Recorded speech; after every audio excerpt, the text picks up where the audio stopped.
What up, guys? It's Grant's Comics here, and today we'll be reviewing Ultimate 6. Boom, right there. This is, I believe, this is from 2004. So, this is like kind of like the Ultimate Spider-Man series because this is by Michael Bendis. So, Michael Bendis, obviously, if you guys are comic book fans, you guys know that he does the Ultimate Spider-Man series, or I think he just does the Ultimate Marvel series in general. Like, he does Ultimate Fantastic Four, Ultimate X-Men, Ultimate Spider-Man, and he did like the Ultimates or something like that. So I think the Ultimates are like the Ultimate Avengers because Iron Man and Captain America is in this storyline in this issue. So I assume the Ultimates are the Avengers. Correct me if I'm wrong. Comment down below if I'm wrong or not.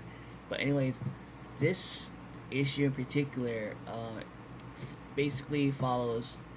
I believe that Ultimate Six Number 6 is where Doc Ock goes crazy and does crimes because in this issue, the Ultimates, which is like Nick Fury, Captain America, Iron Man, they try to, try to take the Green Goblin in jail, but he refuses. So what Iron Man does is that he just straight up blasts Green Goblin with his Ultra Beam, and Harry Osborn kind of witnesses that, so he gets sad, like, oh my god, why'd you have to, you know, um, blast my dad? I know he's the Green Goblin, but shit, why do you still have to blast him? Because in the beginning of this issue, they had like a father and son moment because Harry tried to have Norman Osborn to turn good, and right before her Norman becomes good, um, Nick Fury basically tells Iron Man to blast him, and he does, and he turns back. Green Goblin turns back to Norman Osborn, but at the same time, um, Harry is like upset, and Peter tries to, calm him down, saying everything's gonna be okay, your father's gonna be fine, and stuff like that. But in Harry's mind, it's not gonna be fine because you just literally just blasted his father. So that's a sad, precious moment, but at the same time, it's very like I felt like Iron Man is wanted needed to do that because how crazy the Green Goblin is. So it's a 50-50 on both parts, and it shows that on Doc Ock's side that Dr. Octopus, he's already in jail. His arms is cut off.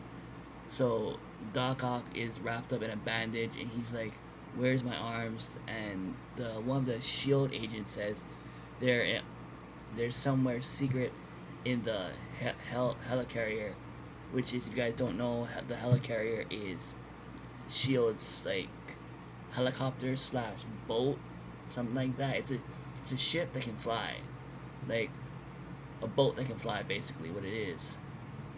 But yeah, and he's like, I can feel them. So when I first read that part, I was like, can he feel them mentally? Like, is he psych? Well, can he read their minds, or is there some part of his body that he can physically feel the tentacles moving? So to me, hopefully I can get Ultimate 6 issue 8 so I can kind of know what's going on with Doctor Octopus.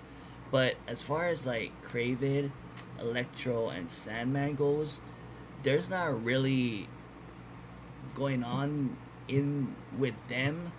So I think Sandman, Electro, and Kraven is just on the cover because they're not anywhere near this issue. So only Doc Ock and Green Goblin is in this issue. And there's like a small part where Aunt May is in the Shield headquarters too, but she's like going crazy. Like, if you don't, if Peter Parker does not, if my nephew Peter does not show up, or if he's not okay, I will sue Shield. That's basically what Aunt May was saying. So Peter Parker does end up with Aunt May. They both go to New York and they just chill at home and stuff like that. So this issue didn't have much action, more of a story, which is fine with me. But I'll give this maybe like a 4 or 5 out of 10. 4 out of 5, maybe a 6.5. I don't know. I'm bad when it comes to rating, but as far as the book itself, it looks in top shape. I mean, this, like I said, this is from 2004 or 2000. Let me see. I think it's either. I know it's early 2000 for sure, but I don't know if it's 2004 or 2006. Let me look. Yeah, it's 2004. So this is modern but vintage at the same time. You can kind of tell it's kind of vintage because it has the flip phone ad for the video games, and also that it has the Punisher on DVD, which was the same year that the Punisher movie came out. So that's really dope.